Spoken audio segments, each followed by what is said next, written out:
no está grabando porque no había grabado la sesión anterior. Ya, ahora sí, Virginia, fala, por favor. El colesterol es producido en el hígado. Ya, ahí lo tenemos. Pero ¿y por qué También se encuentra en el necesitaremos corazón. colesterol? Aparte de sintetizar hormonas, ¿dónde lo necesitamos a nivel celular? Jennifer nos dice ahí, ¿no?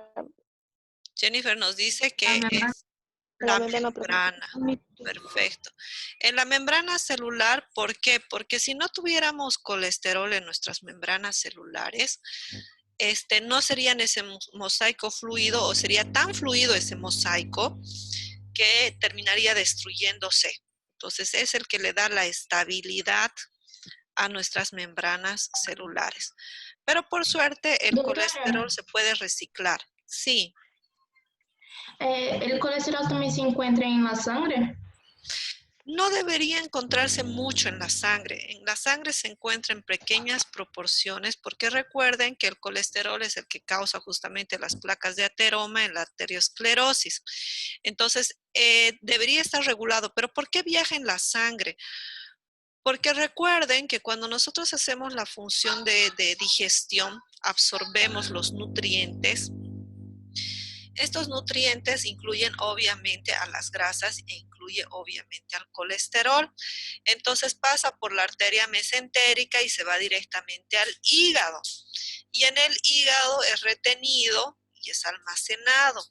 Sin embargo, cuando tenemos un exceso, pues no llega a filtrarse todo en el hígado y pasa a nuestro torrente sanguíneo y es ahí donde empezamos a tener nuestros problemas derivados de un exceso de grasas y de colesterol. Sí, en el hígado. Entonces, nuestro hígado, justamente por eso tenemos este hígado graso no alcohólico y tenemos que tener cuidado porque llega un momento en que podemos intoxicar nuestro hígado y generar una hepatitis derivada por el exceso de consumo de grasas. Doctora, Sí. a mí después el COVID me dio una hepatitis medicamentosa, algo así. Sí, hay diferentes tipos de hepatitis. Tenemos la hepatitis viral, la medicamentosa, tenemos la hepatitis, por eso todas las de intoxicación, por ejemplo, por alimentos o por eh, medicamentos, ¿no? Entonces hay que tener cuidado con nuestro hígado. Bueno, entonces, ¿alguna pregunta sobre lípidos o carbohidratos?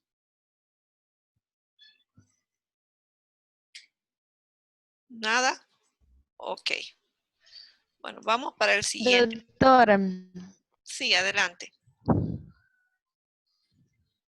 Poliana. yo tengo una pregunta. ¿Lo colesterol podemos encontrar en nuestro cerebro?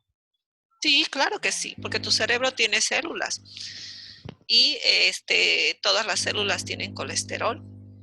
Todas ¿En las el células corazón tienen colesterol. se puede encontrar, doctora? En todas nuestras células encontramos colesterol y obviamente por el mismo hecho de que circula por nuestro torrente sanguíneo, pues también vamos a tenerlo. Es importante para la regeneración celular. Muy importante. Y además, siendo una hormona, también va a ir circulando por todo lado, ¿no?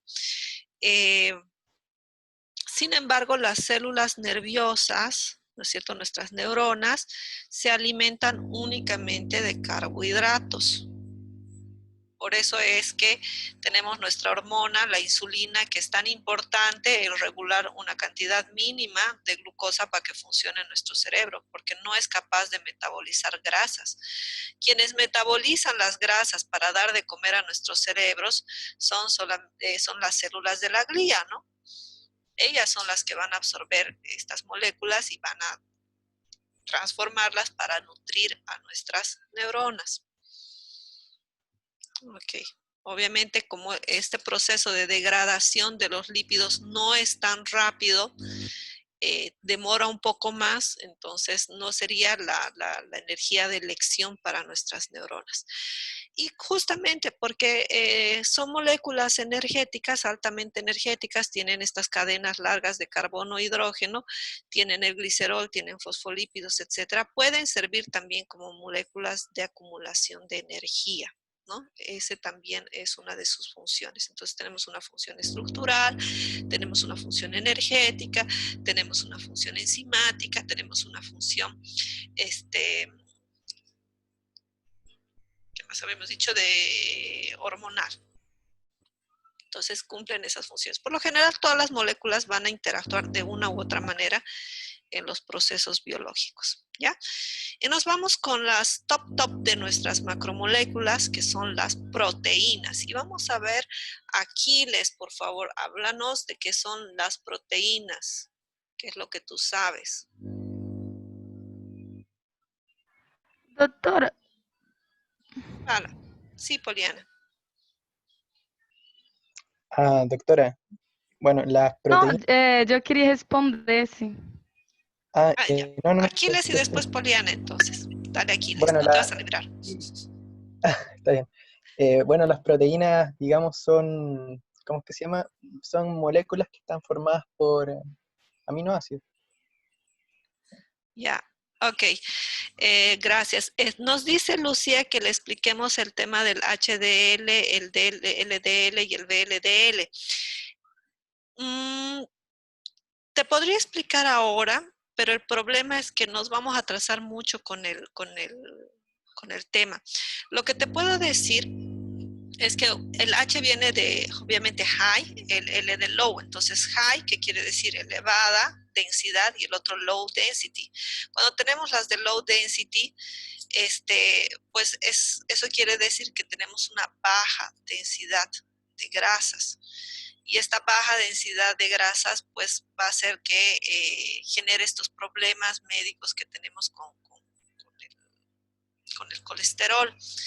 El VLDL es la única molécula que puede transformarse en HDL o en LDL. Entonces es como que una moneda, es un comodín que utiliza nuestra célula para transformarse en uno o en otro, que utiliza nuestro organismo para transformarse en uno o en otro.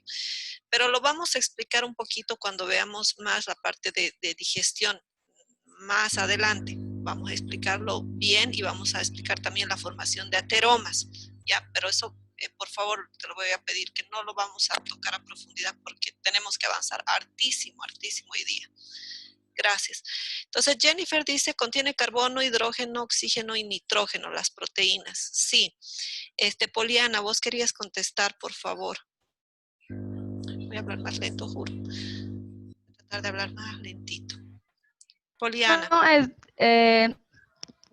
creio que as proteínas, doutoras, são umas substâncias, né, que vai estar formado por um conjunto de aminoácidos que elas vão estar ligadas entre si, doutora, por um tipo de ligação, que se chama ligação peptídicas, não? Não sei se habla assim. Ya. Doutora, eu não compreendi muito bem, pero essas ligações, elas são algum tipo de resultado de alguma reação? Por supuesto que sí. Yo no entendí esa parte. Por supuesto que sí. Entonces, adjuntando lo que decía Poliana, para que se forme una proteína, las proteínas están formadas principalmente por lo que se llaman aminoácidos. ¿Y por qué se llaman aminoácidos? Porque tienen un grupo amino. Amino es nitrógeno, ¿ya?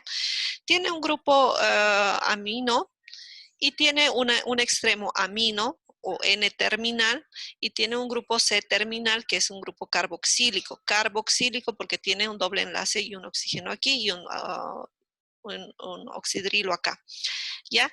Y obviamente en el medio tenemos una molécula de carbón que está uniendo, y esta molécula de carbón puede unirse a cualquier radical. Este radical es el que le va a dar la característica ácida, básica o neutra a nuestro aminoácido, ¿ya?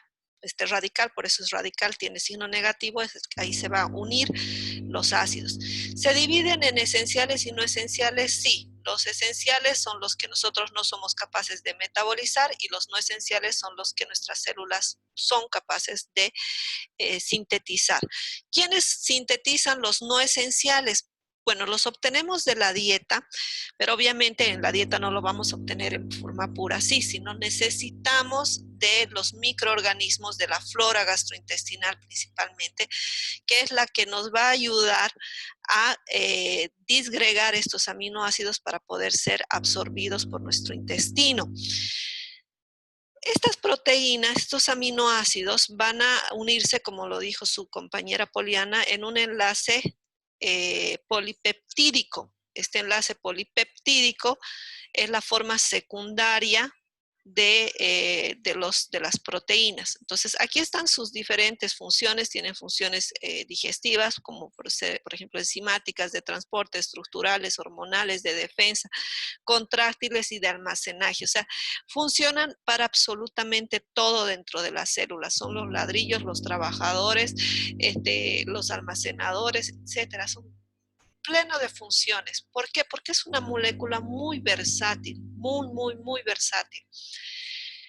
Van a dividirse en aminoácidos ácidos que tienen radicales libres de hidrógeno. Está, por ejemplo, la leucina, la glicina, la alanina, la valina, la isoleucina. Se van a dividir en aquellos que son polares y no polares.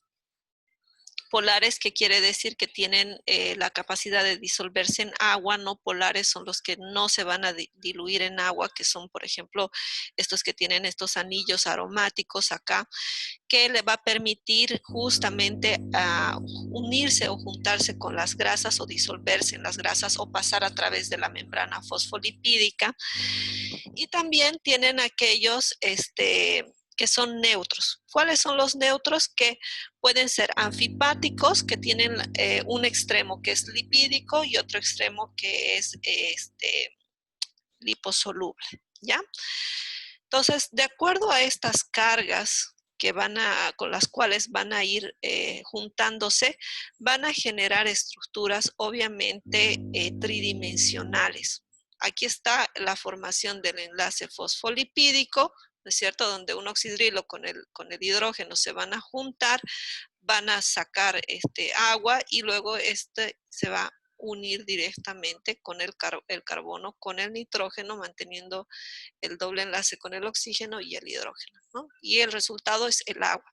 Entonces, si ustedes se acuerdan, en colegio les decían, el camello tiene el agua en su joroba, ¿no? Y en su joroba lo que tiene es justamente grasas y tiene muchas proteínas que justamente cuando se van a disgregar, van a generar agua metabólica. Esta agua metabólica en los seres humanos son trazas, es muy poco de agua metabólica que nosotros producimos, pero también es una forma de hidratación en organismos, por ejemplo, que están en el desierto. De hecho, en el desierto la grasa que nosotros vayamos a acumular cumple esas dos funciones, ¿no es cierto? La función de aislamiento térmico y también de hidratación. ¿Qué más? Los aminoácidos pueden formarse en grandes cadenas polipeptídicas para formar proteínas, y estas proteínas pueden tener una estructura primaria así, secundaria cuando se unen con varias, terciaria cuando se pliegan, y hay dos tipos de plegamiento: el plegamiento en lámina, que es como setas, ¿no es cierto? Y el otro plegamiento, que es el plegamiento globular, ¿no? Que forma como un globo. Y de acuerdo lo que son los alfa hélices, ¿no es cierto? Y el plegamiento globular. Y este tipo de plegamiento le va a dar características a nuestra molécula.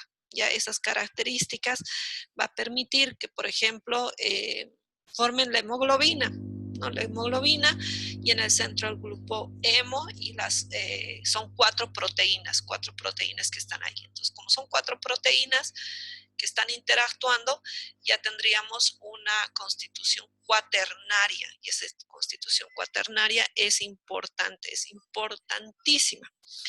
De hecho, cuando vean ustedes genética, hay un grupo de proteínas que se llaman los chaperones. ¿Qué es un chaperón? Bueno, ustedes no estaban en esas épocas, yo tampoco. Pero antes, cuando las señoritas iban a ir a un baile o iban a ir a un evento, tenían que tener un chaperón. Chaperón era un acompañante que evitaba que la señorita se desvíe o la desviaran, ¿no? Entonces, estas proteínas se llaman chaperonas, esas son unas enzimas que cuando se producen o se sintetiza una proteína, las chaperonas las agarran, les ayudan a plegarse y en caso tengan algún error conformacional, es decir, en vez de una alanina se haya formado una leucina, pues estas chaperonas las pliegan de tal manera que ese error no sea tan grave, encubren sus errores, siempre y cuando estén dentro del mismo grupo, ¿no es cierto? Si en vez de una alanina se metió, por ejemplo, un glutamato, entonces ya ahí como que ya no hay forma de enmascararlo porque ya son muy diferentes.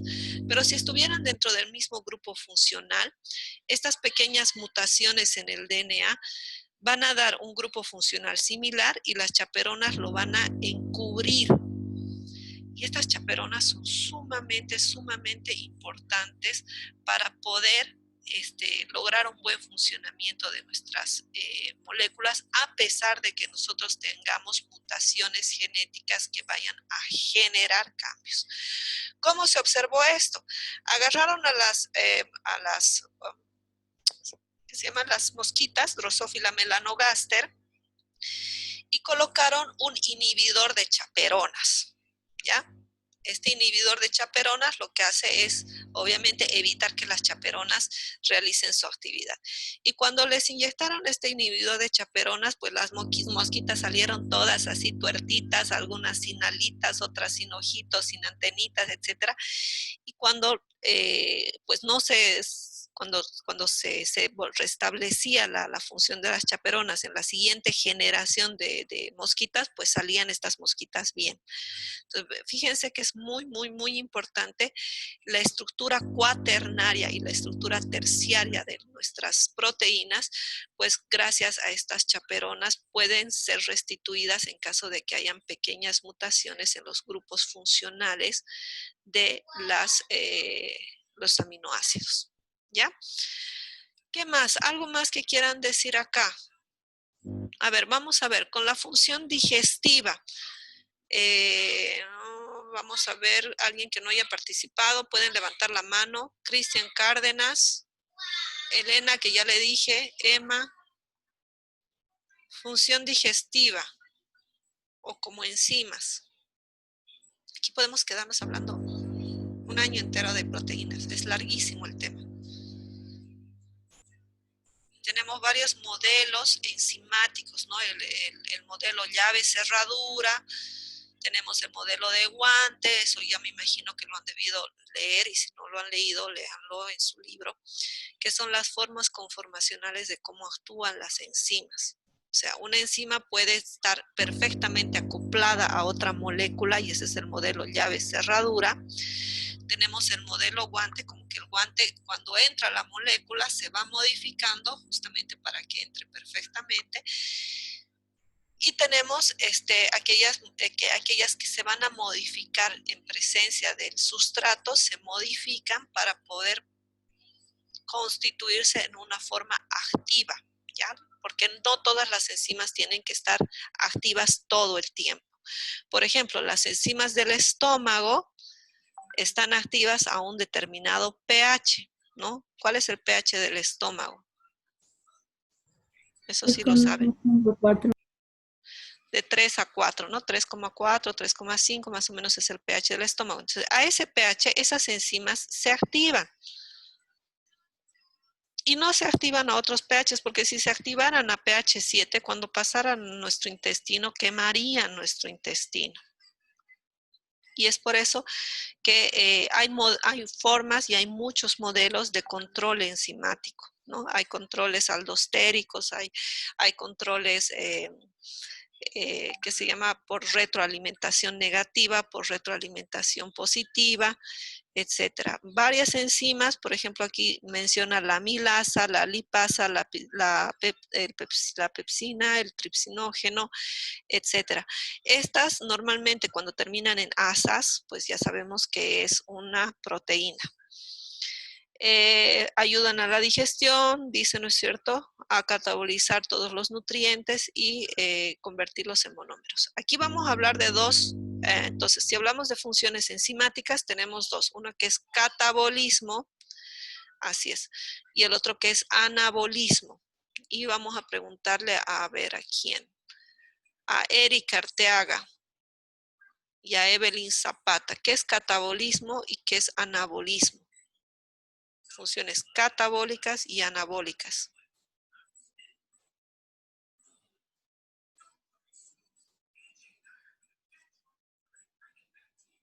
¿Alguien que quiera participar? Levante la mano, por favor.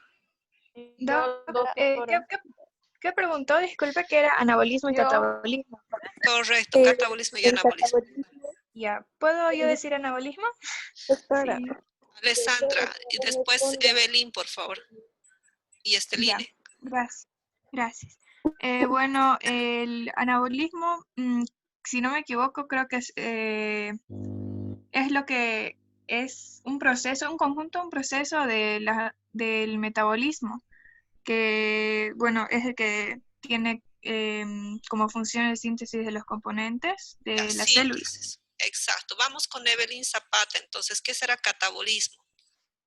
el catabolismo es un proceso igual metabólico que consiste en la degradación de nutrientes orgánicos. Ya en la degradación principalmente. Esteline, ¿querías decirnos algo más? Doctora, yo puedo hablar de los dos. Ya, perfecto, habla. Entonces, el anabolismo es cuando se construye una molécula más compleja Ya, a partir de una molécula simple. perfecto. Y el catabolismo es cuando hay una quebra, una degradación de una molécula compleja Ok, en una molécula menor. perfecto. Ya, entonces nosotros como seres humanos, todos los animales, principalmente nuestra principal fuente metabólica será anabolismo o catabolismo. Le vamos a preguntar a ver, aquí a Whitney, por favor. ¿Seremos autótrofos o heterótrofos?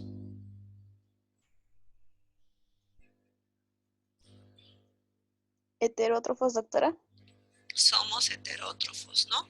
Autótrofos, las plantas, ellas van a tener muchos procesos anabólicos, mientras que nosotros tenemos la mayor cantidad de nuestros procesos son catabólicos, ¿no? El catabolismo. Por eso les había dicho que normalmente en el catabolismo se botan demasiados radicales. El principal compuesto del catabolismo puede ser el agua, puede ser el CO2 y estas sustancias reactivas que son los ROS, que si se acumulan en gran cantidad, pues terminan matando a la célula dentro del proceso de apoptosis. Como transporte, aquí dice la hemoglobina y la albúmina. La albúmina es una molécula muy, pero muy importante de transporte sanguíneo. ¿Alguien nos puede hablar un poquito sobre la albúmina?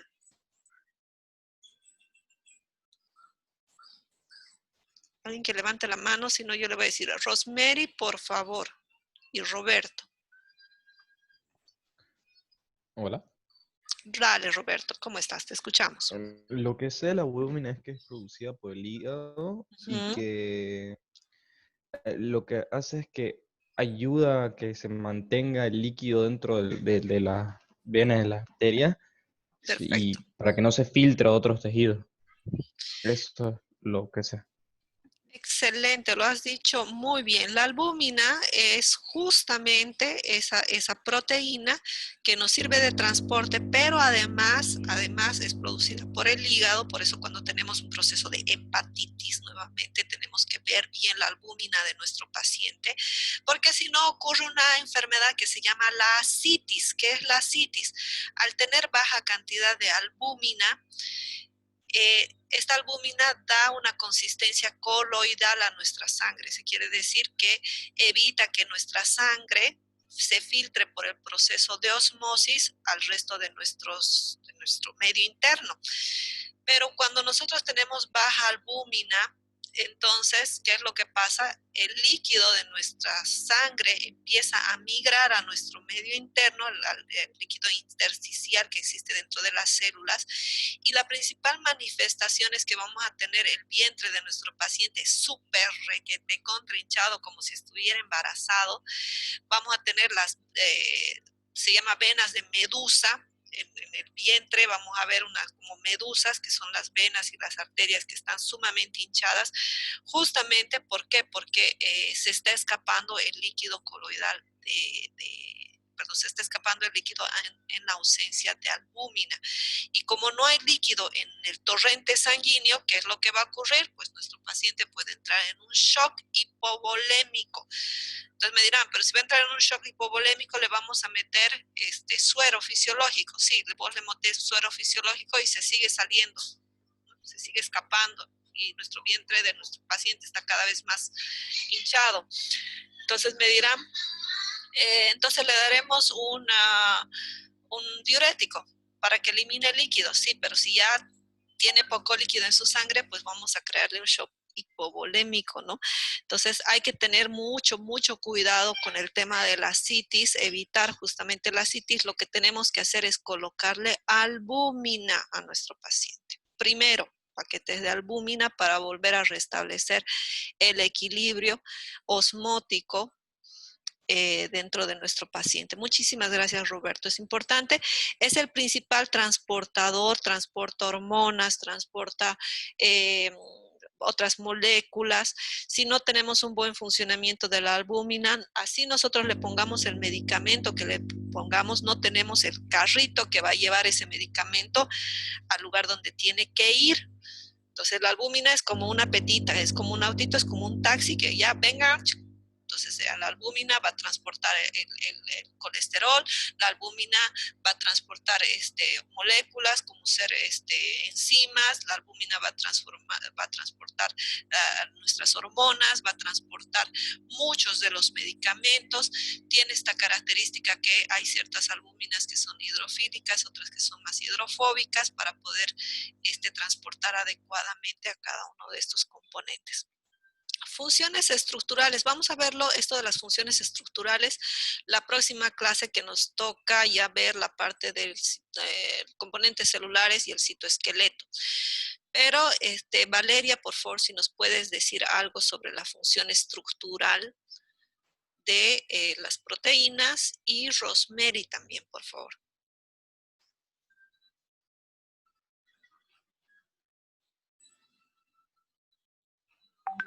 Algo saben de colegio, no tenían que haber leído, esto es de colegio. Doctora, ¿pueden servir en el citoesqueleto de las células? Vamos a ver después el citoesqueleto. Sí, forma parte del citoesqueleto de las células. ¿Qué más? Valeria. Dirigen todos los procesos vitales también. Estamos hablando de la estructural, de la función estructural. Ya dicho, forman parte del citoesqueleto. ¿Qué más? Forman parte de las membranas celulares. Las proteínas no tanto, pero sí ayudan, ¿no? Hay proteínas que vamos a ver, las proteínas CAP, que ayudan más bien a la invaginación de la membrana celular para la formación de vesículas, por ejemplo, de peroxisomas, etc. ¿Quién más? Función estructural, aparte de la célula, dentro de la célula que cumplen una función estructural en nuestro cuerpo humano. Entonces, vamos, Joel, Joana, Carla, Catherine, cualquiera de esas tres personas. Doctora, ¿puede ser que ciertas glucoproteínas pueden formar parte de las membranas celulares y las cuales actúan como receptores o facilitan el transporte de sustancias? Sí, pero no estamos hablando de esa función, estamos hablando de la función estructural. Como estructura, ¿qué es dónde encontramos las proteínas aparte de la formación del citoesqueleto? ¿Qué otras estructuras? Ahora, puede ser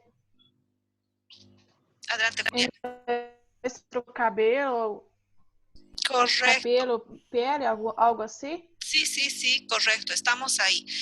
Recuerden que estas proteínas no todos somos células, obviamente tenemos un montón de otras moléculas en nuestro cuerpo. Entonces, una de las funciones estructurales justamente es eso, ¿no? Forman parte, no son que son estrictamente, pero forman parte de la formación de pelos, de uñas, del mismo hueso, ¿no es cierto? Del mismo hueso tenemos que tener nosotros estructuras proteicas.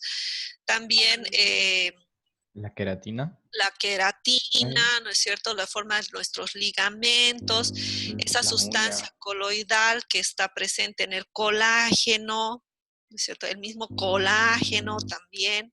Entonces, están presentes en todo eso. Necesitamos mucha proteína porque estas estructuras normalmente se van regenerando, es decir, se van eliminando las estructuras viejas y se van sintetizando nuevas estructuras. Hasta nuestros huesos se regeneran por sí solos. En 2 o 3 años tiene que regenerarse toda la matriz, ¿no es cierto? Es importante entonces esta función estructural que requiere mucha energía, mucha proteína. Nuestros músculos, recuerden la actina, la miosina, forman también parte de la función estructural, pero específicamente de la parte contráctil, ¿no?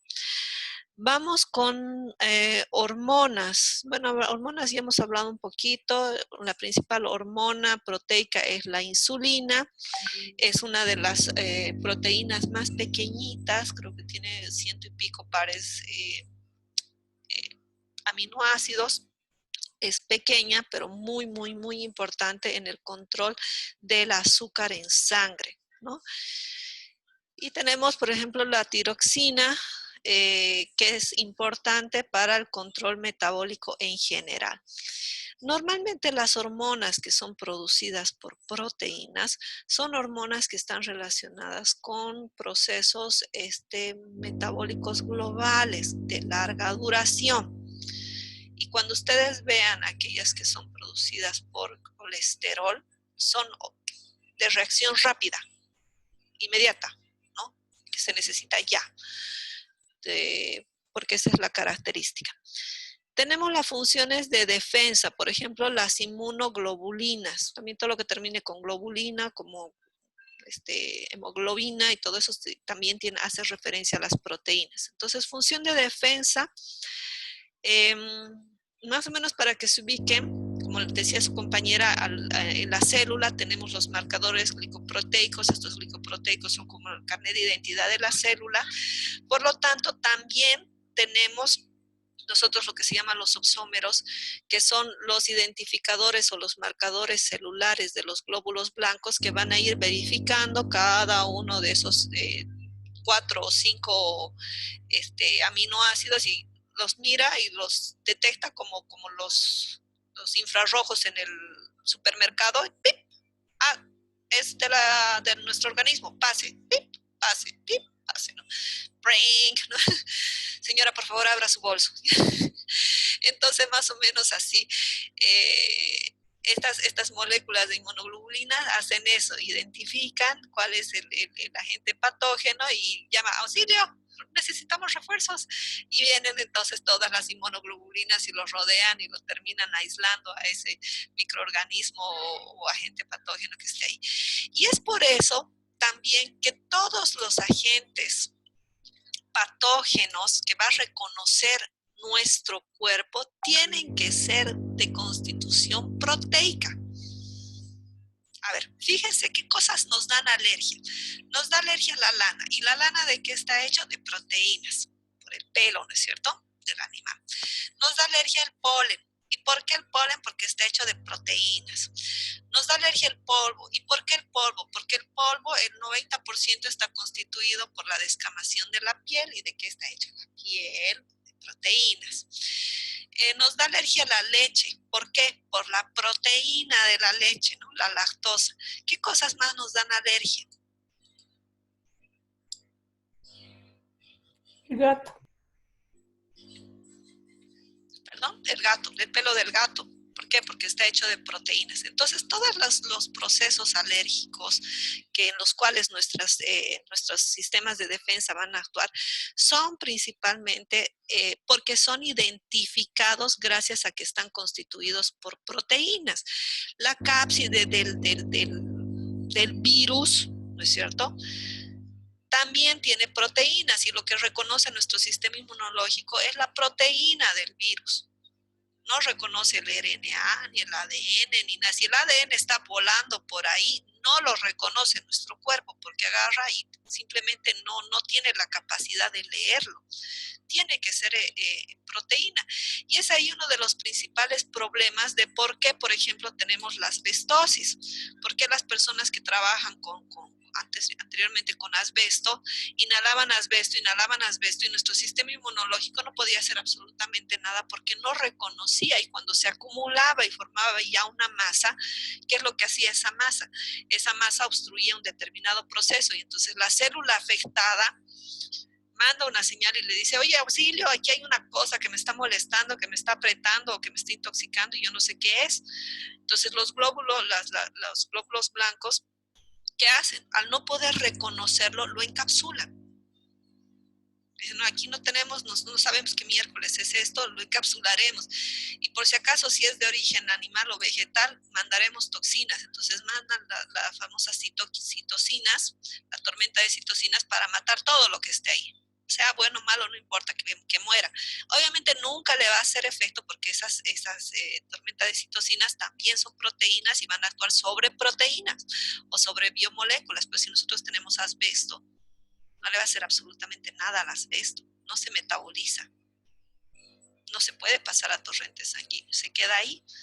Entonces en los pulmones empezamos a tener procesos de fibrosis, tenemos después procesos de POC, etcétera, etcétera, ¿no?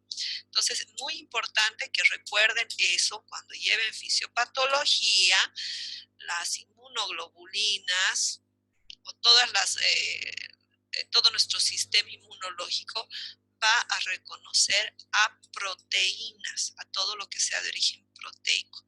Y lo que no puede ver porque no es de origen proteico, lo que va a él entender es porque la célula en sí le va a decir, oye, hay algo aquí que está mal.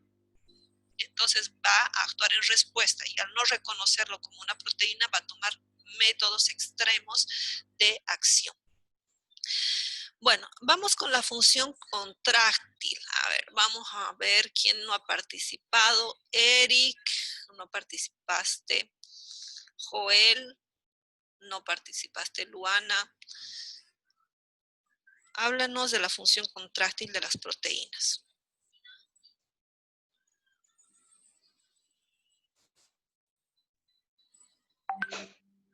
Vamos, chicos, tenemos 2 minutos y vamos a tener una otra reunión más porque necesitamos avanzar.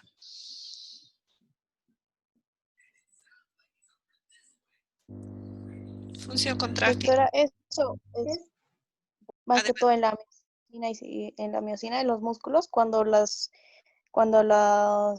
moléculas de los músculos se contraen. ¿Actúa más que todo en los músculos? Sí, puede ¿Como ser contracción? En los músculos hay contracción, perfecto. Actina y miocina. Luana, ¿qué más? Doctora, ¿puedo hablar en la próxima clase? Puedes hablar, van a leer, por favor, y van a participar. Necesito que participen. Arlene Mejía, por favor. Estabas ahí medio perdida. Y luego Daniel. Función contráctil de las proteínas. Uy, sorry.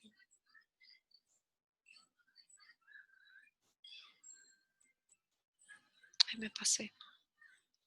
Ya. Arlene. Sí, doctora. Ya, función contráctil de las proteínas. Tu compañera había dicho, principal proteína contráctil, la de los músculos, actina y miocina. ¿Qué más? ¿Cuál otra más? No me acuerdo, doctora. Movimiento o contracción. Vamos, ¿alguien más?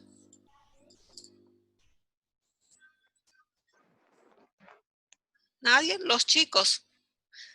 Importantíssimo. Doutora, dentro da miofibrila, as proteínas contráteis dispostas em unidades denominadas sarcômeros, que Ya. são delimitados por proteínas, que tem a linha Z, actina F. Así es. Vamos a verlo. Cada linha Z. Dale, sigue.